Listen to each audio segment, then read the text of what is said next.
बरेच जण नुकते बोलताना पण काही जण खंत व्यक्त करतात की आमचा ऊसतोड मजुरांचा जिल्हा, आमचा मागासलेला जिल्हा, आमचा मराठवाड्यातलं पुणे शहर याची ओळख आमची कमी होत चालली.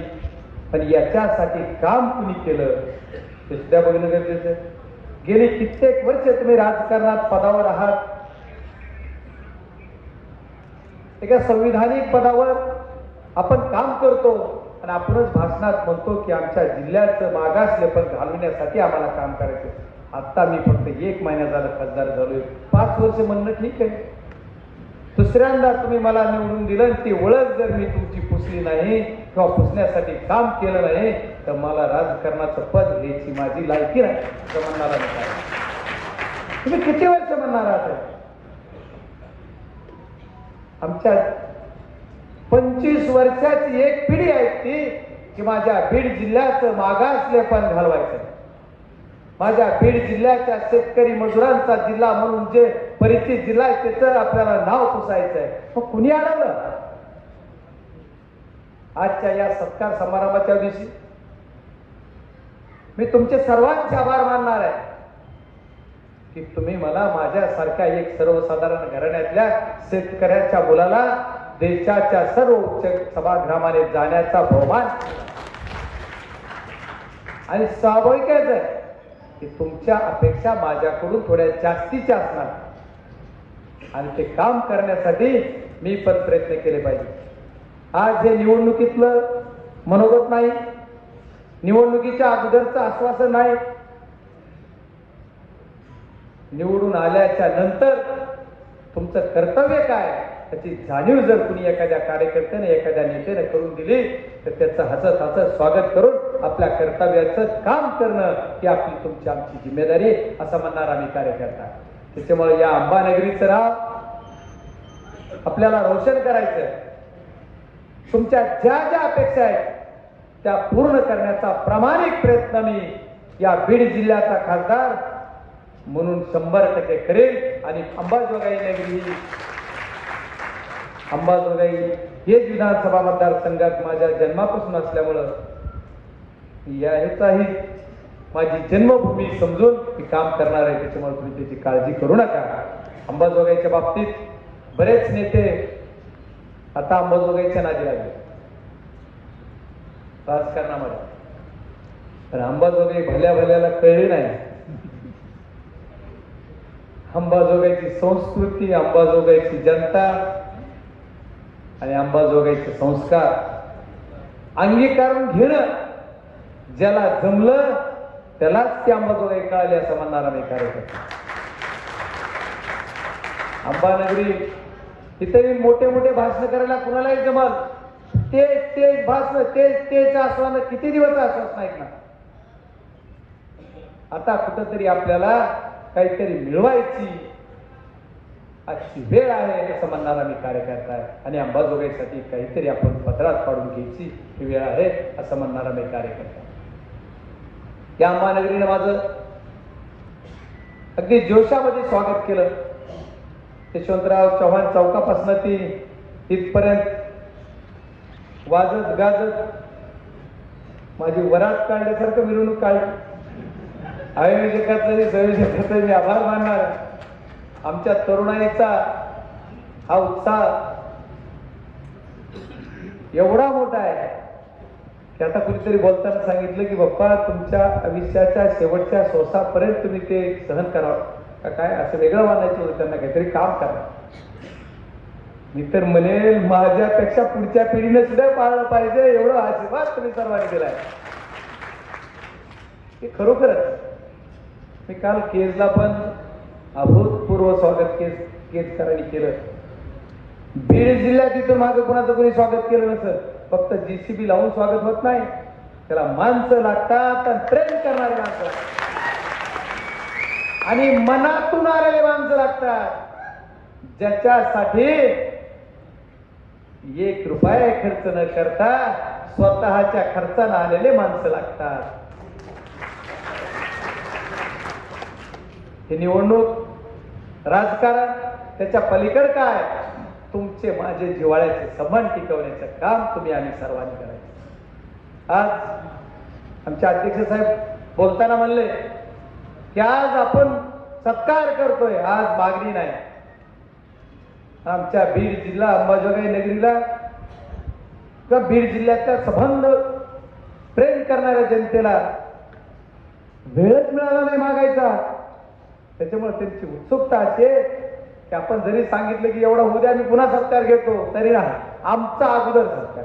म्हणजे एवढ्या मनातून प्रेम तुमचं आहे की या प्रेमाला सलोट केला पाहिजे. बरोबर, माझ्या विजयाचं श्रेय मी बीड जिल्ह्यातल्या संबंध जनतेला दिले. आणि ते आहे ज्या ज्या गोष्टीचं प्रत्येक वेळेस पुनरुच्चार करण्यापेक्षा ज्या ज्या माणसाने, ज्या ज्या व्यक्तीने या बीड जिल्ह्यातल्या माझ्या मतदाराने ज्यांनी माझ्यावर प्रेम करून मला मतदान रूपी आशीर्वाद दिला त्यांचाही मी खासदार आहे. आणि आज ज्या जनतेने मला मतदान केलं नाही त्यांचाही खासदार मीच आहे. त्याच्यामुळे आज माझी जिम्मेदारी तुमच्यासाठी जेवढी आहे तेवढीच ज्यांनी मतदान केलं नाही त्यांच्यासाठी सुद्धा आहे. त्याच्यामुळं सर्व जाती धर्माच्या, सर्व पंथाच्या, सर्व जनतेने मला मतदान रूपी आशीर्वाद दिला आहे. ज्यांनी कुणी मतदान केलं नसं त्यांच्या मनातून मतदान करण्याची इच्छा होती, पण कुठंतरी अडचण होती असं आपण समजू. आता बोलताना काही जण बोलता बोलता म्हणले कॅल्क्युलेशन सांगताना तुम्ही लाखानं आलात, तुम्ही 61,000 आलात, तुम्ही काय 2 लाखानं आलात, कुठलं बोगस. हे सर्व काही झालं नसतं तर मी काय लाखानं 2 लाख मतांनी निवडून आला असतो फरकाने. बरोबर आहे? काय झालं असतो? काय झालं असतो? आता काय झालंय? मग ज्यांनी ज्यांनी केलं पाप त्यांना करू देत ना. तुम्हाला मी काय पाहिजे होतो? झालं का नाही? म्हणजे झालं. त्याच्यामुळं ज्यांनी ज्यांनी केलेलं पाप आहे ते फेडणार विधानसभेला, त्याची काळजी करू नये. अरे हे लोकशाही नावाची चीज बीड जिल्ह्यातून हद्दपार करायचं काम या पालकमंत्री टीम न केलेलं आहे. त्याच्यामुळे त्यांना हद्दपार करायचं काम तुमचं आमचं आता आहे. ते खूप वेळेस सांगतोय जरा दमानं घ्या, जरा धीरानं घ्या, पण दमच नाही. किती दिवस सांगू माझाही संयम ढळाय. आता कुणीतरी बोलताना म्हणलं की आमचं दवाखान्याचं, आमचं MSCBचं, आमचं पोलीस यंत्रणा, तर काय करणार? जरा दम काढा. 60 दिवस कळसोचा 14 वर्ष वनवास तसा रामाने भोगला तसा तुम्ही आता 60 दिवस दम काढा. 60 दिवसानंतर सर्व काही संपणार आहे. कालचा सर्वे तुम्ही बघितला का? कालचा सर्वे कळाला का तुम्हाला? इंडिया आघाडीला 48.7% मत पडणार आहेत विधानसभेला. ही कालचा सर्वे. महाविकास इंडिया आता तुम्हाला ठीक आहे तुमचं ऐकतो मी, पण माझं भाषण करतो. चुकलं तर मान, मी महायुती म्हणलो नाही. तर या आता ती आप आदमी पलीकडे आहेत, समाजवादी आहेत, पुन्हा ते म्हणतील आम्ही. त्याच्यामुळे हे सगळं एवढ्या इंडिया आघाडीच्या महाराष्ट्रामधील येणाऱ्या विधानसभेमध्ये 48.70% मतं पडणार आहेत. म्हणजे आणि पण पूर्ण सगळे बाकी म्हणजे 50% आपण आणि 50% बाकी सगळे. त्याचा अर्थ काय? तर महाराष्ट्रात येणार सरकार तुमचं येणार आहे. आणि महाराष्ट्रात ज्यावेळेस सरकार येईल त्यावेळेस हे जे प्रश्न आहेत ते प्रश्न ऑटोमॅटिक सुटतील. आता बघा, प्रश्नाच्या बाबतीत आपलं कधी संपत नाही, मागणी कधी संपत नाही, पण अपेक्षा असणं आणि मागणी करणं तुमचं कर्तव्य आहे. आणि त्याच्यासाठी काम करणं हे लोकप्रतिनिधीचं काम आहे. याच अनुषंगाने काम करत असताना येणाऱ्या काळामध्ये आपल्याला बीड जिल्ह्यामधील सर्वची सर्व आमदार निवडून आणायची तुमची आमची जबाबदारी. तर या सत्कार ज्या अर्थानं तुम्ही करता, या सत्काराचं उत्तर काय आहे? तर येणाऱ्या काळात तुम्हाला इथला आमदार आपल्या विचाराचा करायचा आहे आणि त्याच्यासाठी तुम्ही सर्वांनी प्रयत्न करायचा आहे. एवढंच नाही तर ज्या पद्धतीने यावेळेस पाहुणे रावळे मित्र कंपनी जिथं जिथं असेल तिथं तिथं तुम्ही फोन करत होता जात होतात की बीड जिल्ह्याचा खासदार मी होणार आहे असं प्रत्येक जणाला वाटत होतं आणि प्रत्येक जण म्हणत होता. तसं पुढच्या काळात तुम्ही सांगायचं की विधानसभेचा आमदार महाविकास आघाडी असता इंडिया आघाडीचा जो कोणी उमेदवार असेल त्या उमेदवारात हा उमेदवार म्हणजे कोणत्याही पक्षाचा कुठला एखादी काँग्रेसला जागा असेल शिवसेनेला असेल इतर राष्ट्रवादीला असेल समजा या याच्यात की हा उमेदवार आम्हाला निवडून आणायचा आहे त्याच्यासाठी तुम्ही मदत करा अशी सर्वांना तुम्ही इथून पुढच्या काळात काम करायचंय आणि तुम्ही कराल अशी अपेक्षा तुमच्याकडून करतो. आज तुम्ही मला देताय पण मी तुमच्याकडून मागणी करतो. तुम्ही मला निवेदनाची मागणी देताय निवेदनाची मागणी मला मान्य आहे पण माझी एवढी मागणी तुम्ही पार पाडा तर खऱ्या अर्थाने या सत्कारूपी प्रेमाचं कौतुक मी तुमचं करेल. कारण पुढच्या काळात काम करताना आता बऱ्याच जणांनी सांगितलं असं एखादं स्टेज नाही की ज्या स्टेजवर आदरणीय आमचे साठे साहेब बुटेनाथ तलाव काढत नाही. आता इथं काय आज बुटेनाथ तलाव आहे सोडतच नाही. एकदाचा विषय त्याच्यावर पडदा पाडू आणि येणाऱ्या काळामध्ये लवकरात लवकर ती बुटेनाथ तलाव आपण पूर्ण करू. काय करू एकदा ते संपूर्ण जागू विषय. बस बस बस बस बस जरा बस तुझं व्याख्यान दिल्यावर पुन्हा करू तुझं पुन्हा ऐकू पुन्हा जरा बस. या सर्व गोष्टी करताना आपल्याला एकदाचा विषय या तळमळ किती आहे मला बोलायचा उद्देश असा आहे की साठे साहेबाची अंबाजोगाई विषयी तळमळ किती आहे की प्रत्येक स्टेजवर ती मागणी करतात आणि त्या मागणीतून पण जिथं जिथं ते व्हायला पाहिजे तर झालेच पाहिजे. आजच्या आपल्या अरे थांब ना बाबा पुन्हा ऐकतो आपल्या या सर्व गोष्टीतून आदरणीय साठे साहेबांनी जे सांगितलं तलावाच्या बाबतीत तसंच आणखी आमच्या त्यांनी सांगितलं की रेल्वे बी हे पाहिजे रेल्वेची मागणी केली. आता रेल्वे हा विषय माझ्या अखत्यारीत येतो. याच्यासाठी प्रामाणिक प्रयत्न मी लवकरात लवकर करणार आहे. कारण माझं म्हणणंच आहे की केज विधानसभा मतदारसंघाची एक असा मतदारसंघ आहे की ज्याला घासून बी केली नाही रेल्वे. पण सगळं तुमचं होतं आमच्या मतदारसंघाला अशी घासून तरी 10 रुपया तरी घाटावर चढवली याची आम्ही म्हणलं असतं चढली आमची पण नाही. त्याच्यामुळं कुठून ना कुठून राहिलेला जी आपला विधानसभा मतदारसंघ आहे याच्यासाठी आपल्याला रेल्वेसाठी काम करणं तुमची आमची सर्वांची जबाबदारी आहे. सरकार आपलं नसलं तरी आता जसा मी खासदार तुमचा सर्वांचा आहे तसं मायबाप केंद्रातलं सरकार सुद्धा बीड जिल्ह्यातल्या देशातल्या सर्व जनतेचं सरकार आहे आणि मी त्या सरकारमध्ये एक सदस्य खासदार म्हणून आहे. सरकारचा घटक पक्षाचा जरी नसलो तरी तिथं खासदार म्हणून मी आहे. त्याच्यामुळे कुठलं सरकार असू द्या पुन्हा कसं काम करायचं की मला नक्की कळतंय. त्याच्यामुळे काही काळजी करू नका. माझ्या पहिल्याच्या अधिवेशनात सगळ्याला भेटून आलोय पाठ टाकून घेऊन. माझी पाठ टाकलेली नाही त्यांनी बीड जिल्ह्यातल्या सर्व जनतेचे पाठ त्या नेत्याने कापले. कसं वाटत असेल हो जेव्हा मी कुणाला भेटून निवेदन देऊन येतो त्याचा फोटो तुम्हाला बघायला मिळतो त्यावेळेस कसं वाटत असेल जरा जरा विचार करा.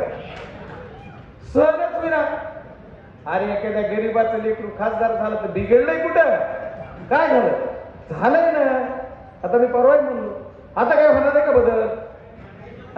आता काय आटा पिटा केला आपटीनं आदळलं मोडलं तोडलं काही पोस्ट टाकल्या काय होणार आहे का बदल. ही निकाल लागेपर्यंत 4 तारखेला संध्याकाळी 10 वाजेपर्यंत शक्य होतं. 11 दिलं ना 10 पर्यंत शक्य होतं. तुम्हाला जेवढं करायचं तेवढंच मी केलं. आम्ही काय केलं अरे काय नाही केलं.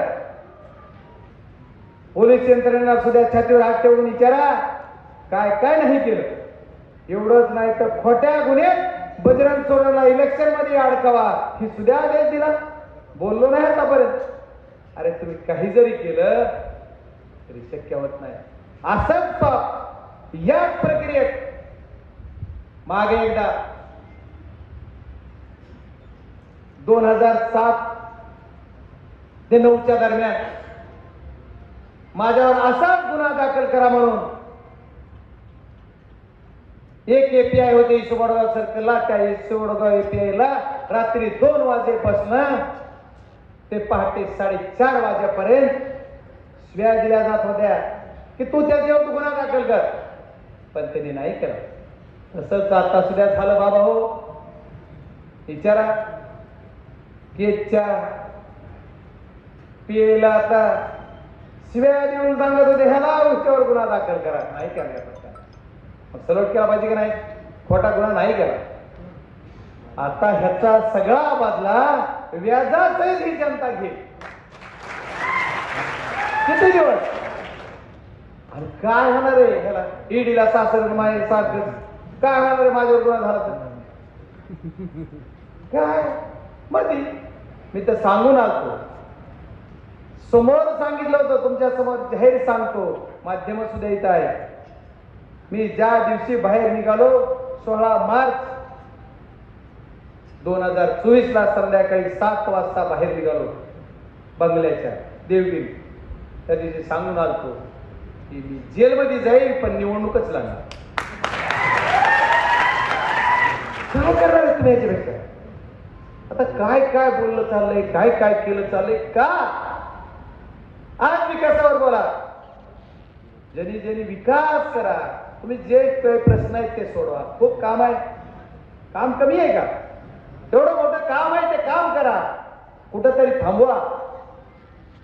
जाती जातीमध्ये ते निर्माण करायचं काम कुणी करताय?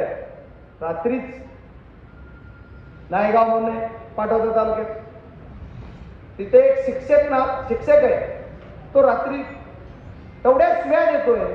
मनोज दादा जरांगे पाटलांना शेवटी मला पण दिल्या का? तर तुझ्या हिंमतच आहे तर दे समोर का? ते कोण करताय आणि याला पाठीमागे घालायचं काम कोण करताय? ते चालणार नाही. माझी पोलीस यंत्रणेला सुद्धा विनंती आहे, मी अंबाजोगाईच्या कुणाला आणखी कधी फोन करत नाही. मला पोलिसापासून जरा लांब राहायची सोय आवडतच नाही, कारण भावाचं भांडण, बांधाचं भांडण, कशाचं तरी भांडण, त्याची एकाची बाजू घ्यायची मला ते आवडत. पण तुम्ही पोलीस यंत्रणा सुद्धा प्रशासकीय यंत्रणा याच्या पद्धतीने वागा. कारण बीड जिल्ह्यामध्ये आता खासदार मी झालोय, अर्ध्या सत्तेचा मालक मी आहे, त्याच्यामुळे तुम्ही चिंता करू नका. तुम्ही सुद्धा चांगल्या पद्धतीनं आणि चांगल्या विचाराने वागा. कुणालाही तुम्ही ज्यावेळेस पदावरून बाहेर याल, खुर्चीवरून बाहेर याल, त्यावेळेस तुम्ही सुद्धा कुणाचा तरी मुलगा आहात, तुम्ही त्यावेळेस कधी कुणाचा तरी पती आहात, तुम्ही कुणाचा तरी पत्नी आहात, तुम्ही पदावर आहात तोपर्यंत वेगळं. त्याच्यानंतर बाहेर आला तर तुम्ही सुद्धा आम आदमी, आम पार्टी, आम जनता. त्यावेळेस तुमच्यावर जर एखादा खोटा गुन्हा कुणी केला, तुम्हाला जर तशी फेड आली तर पुन्हा वाईट वाटून देऊ नका. आज रोग सगळ्या अधिकाऱ्याचा बदललाय. ज्यांनी ज्यांनी लोकसभेला त्रास दिला ते अधिकारी फोन करतायत मला, पप्पा काहीतरी गैरसमज. म्हणलं काहीच नाही, हातात हात घालून चालू, काय गैरसमज? ठीक आहे, माझं तुमचं बांधाचं भांडण आहे का? माझी काही प्रॉपर्टी घेतली? मला जे पाहिजे होतं, माझ्या बीड जिल्ह्यातल्या जनतेला, माझ्यावर प्रेम करणाऱ्याला जे पाहिजे होतं ते मिळालंय. त्याच्यामुळे आमचा वादच नाही, आमचं कुणावरच काय म्हणणं नाही. त्याच्यामुळे या गोष्टीतून आपण सर्वजण, आपण ज्या ज्या मागण्या करताय, प्रत्येक वेळेस काही मागण्या करते, या मागणीसाठी सुद्धा मी जिथं जिथं ज्या ज्या गोष्टी आपल्याला करता येतील त्या त्या करतो. होमगार्डाची एक मागणी माझ्याकडे केली. या होमगार्डासाठी, होमगार्डच्या विषयासाठी सुद्धा शासनाला काही जाग येत नाही, पण आपण शासन दरबारी त्याच्यासाठी सुद्धा प्रयत्न करू. 100% आपण त्या गोष्टी, ज्या अंबाजोगाई नगरीतले एक जणांनी निवेदन मला दिलंय की ज्या सोलापूर जिल्ह्यामध्ये झोपडपट्टीचा जशा पद्धतीने विकास झाला त्या पद्धतीने इथं झाला पाहिजे. मला जे काय करता येते ते करायचा प्रामाणिक प्रयत्न करून मी 100% करेल असं तुम्हाला सर्वांना सांगतो. आणखी बऱ्याच विविध मागण्या आहेत, कुठल्या काही इथं सांगायसारख्या आहेत, काही नाही सांगायसारख्या आहेत. या सर्व काही ज्या गोष्टी आहेत त्या करायचा प्रामाणिक प्रयत्न कराल. पण आणखी सर्वात महत्वाची जी सार्वजनिक मागणी केलेली आहे काही जणांनी, त्या मुस्लिम समाजाच्या बाबतीत, तर माझं पहिलं बीड जिल्ह्यामध्ये नियोजन काय असेल तर मुस्लिम समाजासाठी महाविद्यालयापर्यंत शिक्षण चांगल्या पद्धतीने घेण्यासाठी कसं शाळा आणि कॉलेजेस करता येतील, मेडिकल कॉलेज करता येईल, आणि मराठी माध्यमाच्या ज्या शाळा आपल्याकडे येत आहेत त्या चांगल्या पद्धतीने कशा टिकत्याल, कशा राहत्याल, जिल्हा परिषदच्या शाळा शासनच कशा चालवेल याच्यासाठी सुद्धा आम्ही सर्वजण आवाज उठवणार आणि आम्ही सर्वजण काम करणार. या गोष्टी आपल्याला करायच्या. आता बोलता बोलता आमचे भाईजी सांगितलं, कल्याण साहेबांनी सांगितलं होतं, ऊसाच्या बाबतीत सांगितलं, पप्पा तुम्ही 2 कारखाने चालवितात, मला सुद्धा ऐकताना भीती वाटते कधी कधी या ऊसावर काय काय होईल. कारण ऊसाचं राजकारण कुणी कुठे आणतंय. मी कधी ऊसाचं राजकारण केलं नाही, कधी कुणाचं बिल आलेलं नाही, कधी कुणाचा ऊस न्यायचा नाही असं केलं नाही, कधी कुणाला पैसे दिले नाहीत असं केलं नाही. पण भाई तुम्ही मी नेते, या सर्व गोष्टी करत असताना ऊसाच्या बाबतीत आता 366 रुपये जो तोडणीचा दर आहे त्याच्यामध्ये कमिशन जर ऍड केलं तर 439 रुपये दर होतो. म्हणजे जवळपास 450च्या जवळपास आता दर झालेला आहे तोडणीचा. वाहतूक वेगळी, तोडणीचा दर 450 म्हणजे आता देशामध्ये जे उच्चांक दर आहे त्याच्यामध्ये यावर्षी महाराष्ट्र आलेला आहे. त्याच्याबद्दल तुम्ही मशीन बद्दल बोला तर मशीनचा दर जास्त आहे, तर त्याचं कारण असं आहे की मशीनच्या ह्याच्यामध्ये आपल्याला फास्ट त्याच्यात 50 रुपयाचा फरक आहे, तर 50 रुपयाचा मेंटेनन्स काही गोष्टी होतील, पण त्या दरांना समान दर दिला पाहिजे असं कैलासराव ऑफिसचं म्हणणं आहे. तर ते बरोबर आहे, रास्त आहे, दिलाच पाहिजे, पण पुढच्या काळात ते पण होईल, काही काळाला आणखी ते पण बरोबरी होईल. आणि ज्या पद्धतीने आता हे दर देताना सुद्धा आदरणीय शरदचंद्रजी पवार साहेबांनी ही भूमिका घेतात. आणि पैसे कोण देतात? कारखानदार. ज्यांचे बंद आहेत ती देत नाहीत. पण लोकांचं असं म्हणणं होतंय की कुणीतरी तिसरे नेते, लय नेते, ऊसतोड मजुरांचे नेते, पैसे देणार कारखानदार, द्यायला होणार शरद पवार साहेब, आणि श्रेय कोण देणार? बंद पडलेले कारखानदार. अरे हे कुठला न्याय? त्यामुळे इथून पुढच्या काळामध्ये मी शासनाला विनंती करणार आहे की त्याचं सुद्धा दरपत्रक फायनल झालं पाहिजे. दरपत्रकावर फायनल होऊन माझ्या शेतकरी आणि शेतमजूर लोकांना सुद्धा जास्तीचा भाव मिळाला पाहिजे. आणि जास्तीचा भाव मिळूनच आपल्याला इकडे गुजरात सारखा भाव, आता कोणतरी सांगितलं, आता गुजरात सारखं कसं होईल कम्पॅरेटिव्ह? सगळं गुजरातला आहे, पाणी गुजरातलाच आहे, सगळ्या कंपन्या गुजरातला. आता बघा आपल्या इथं अंबानगरीत जर तुमची जी पहिली ओळख होती ती राहिली असती मराठवाड्यातलं पुणे शहर म्हणून, तर करोडो रुपये जे आज लातूर जिल्ह्याला जातात, 25,000 कमीत कमी दरवर्षी कुटुंब आपले लातूरला स्थलांतरित होतात. मी सुद्धा त्याचं उदाहरण आहे. 25,000 कुटुंब आपल्या बीड जिल्ह्यातले दरवर्षी नव्यानं जातात. म्हणजे पहिले काही म्हणजे एकंदरीत दरवर्षी 25,000 जातात, म्हणजे असे एकंदरीत 50,000 कुटुंब लातूरला इन ॲव्हरेज मध्ये राहतात. पण त्याचा जर खर्च आणि तिथल्या लोकांची इकॉनॉमिक वाढण्यासाठी जर विचार केला तर त्यांचं अर्थकारण कसं वाढतंय.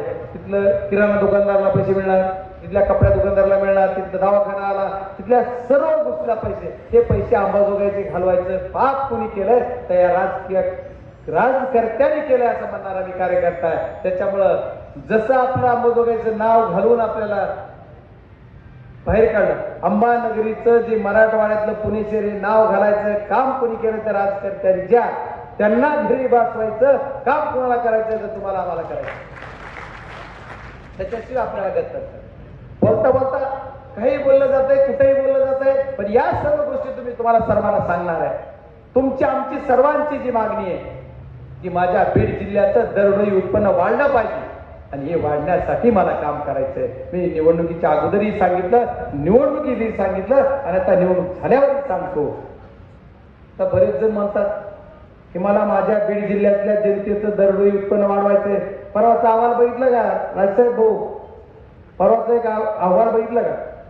आमचे जे आदरणीय नेते या बीड जिल्ह्याचे म्हणतात की माझ्या बीड जिल्ह्यातल्या कुटुंबाचं माणसाचं दरडोई उत्पन्न वाढवायचंय. त्याचा अहवाल जो आलाय तो महाराष्ट्रातलं दरडोई उत्पन्न कमी झालंय असा अहवाल. ज्या कृषी प्रधान देशात आपण राहतो, ज्या कृषी खात्याचा सन्मान ज्या शासनाला मिळतो, त्या लोकसत्तानं त्याच्या अगोदर 3 दिवसापूर्वी छापलंय की कृषीचं सगळं खाली आलंय, आपलं विकास दर. छापलाय, मी नाही कुठं बोलत, मी पुराव्यानिशी बोलतो. पण हे कुणाचा पाप आहे आणि तुम्ही तिकडे सत्कार घेता? मी बोलत नव्हतो. परवा कुठंतरी सत्कार काहीतरी केला, कृतज्ञता तुमच्या पाहुणे घेतला भाऊ, 86 कोटी का काहीतरी मिळाले, हा फुकटचे मिळाले, त्याला फुकटचे दिले, ते मी फुकट घेत. आज तिथं काय म्हणलं गेलं की म्हणले साखर कारखान्यात काटा मारून पैसे कमवतात आणि इलेक्शनला खर्चितात. ही अवलाद आमची नाही. बरं जर आम्ही तसे होतो, आम्ही जर काटा मारणारे कारखानदार आहोत, तर आदरणीय पालकमंत्री महोदय, तुम्ही लय वेळ सारखं बोलला, तर वयानं कमी आहात, उंचीनं लहान आहात, पदानं बी माझ्यापेक्षा लय आता मोठी नाहीत. तरी तुम्ही बोलला की मी काटा मारतो, आणि जर मी काटा मारतो तर तुमच्या स्वतःच्या नावावर तुमच्या स्वतःच्या शेतातला ऊस माझ्या कारखान्याला एकदा नाही तर 3दा का दिला?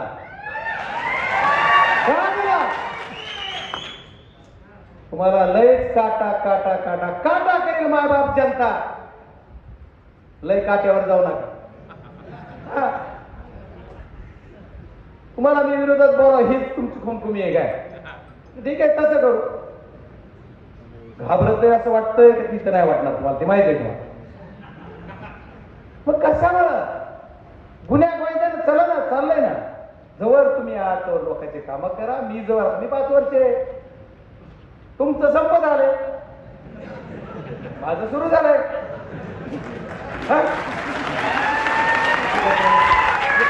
गरज नाही. मी आज पण विनंती करून सांगतो तुम्हाला आदरणीय साहेबच म्हणून की तुम्ही जरा हिशोबानं होऊ द्या, सोबरीनं होऊ द्या, नका घाई करू. तुम्हाला किती घाई झाली मी लोकसभेत सांगितलं होतं. त्यांना एवढी घाई झाली की ज्या दिवशी पहिल्या गोपीनाथ गडावरल्या भाषणात तुम्ही मला 3 शब्द वापरले, सर्व मीडियाला मी सांगितलं होतं, या 3 शब्दावरच मी निवडणूक कडीला नेणार आणि निघली. तसं त्याच्यानंतर सांगितलं की तुम्हाला एवढी घाई झाली असं बोलून तुम्हाला तुमच्या बहिणीचा पराजय बघण्याची. त्यांनाच झाली होती. आदरणीय ताईसाहेबांची चूक नाही, त्यांची चूक आहे. तर कशाला झालं असतं? आता काय चाललंय? आम्हाला सगळं काही बोलायला लावू नका. मी पहिल्यांदा एवढं बोललोय, वाटतंय थांब, तुम्ही उद्या बाईट देणारच माझ्या एकदा ह्याला उत्तर.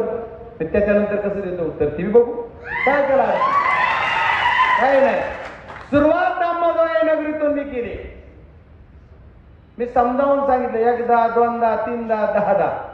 आज मी पण बीड जिल्ह्याचा लोकप्रतिनिधी आहे आणि सर्वात मोठं पद माझं आहे.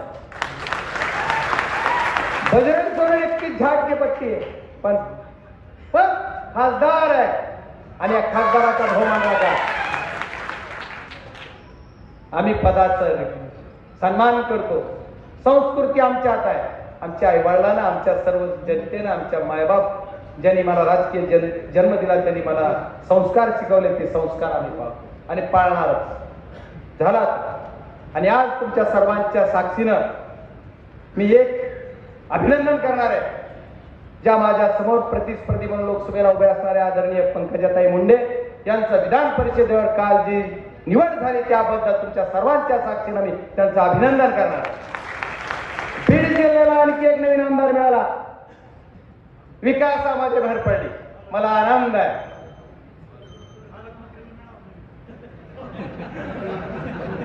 मला जेवढं करता येते तेवढं अभिनंदन मी केलं. आता पुढचं आलं त्याची वेळ तर पुढं करू.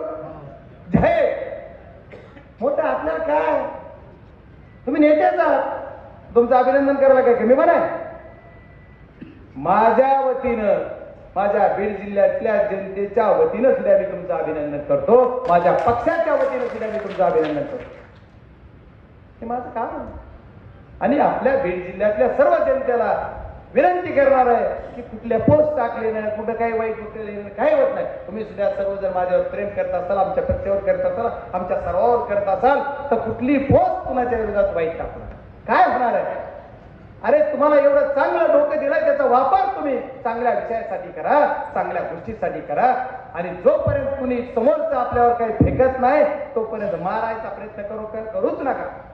जर कुणी मारलं फेकलं तर मग बघू आपण काय करायचं ते. तसं तुम्ही पाळायला अशी अपेक्षा करतो. खूप काय बोललो. खरं तर आज ही स्टेज असं बोलायचं नव्हतं, तर राहावंच नाही गेलं. किती दिवस सहन करू. एकदा घागर भरली की वरून उचलणारच ना. मी ते काय करतो. तुम्ही होतेच राहिला, पाणी उतरली भरली उचलली, तसंच काम आहे.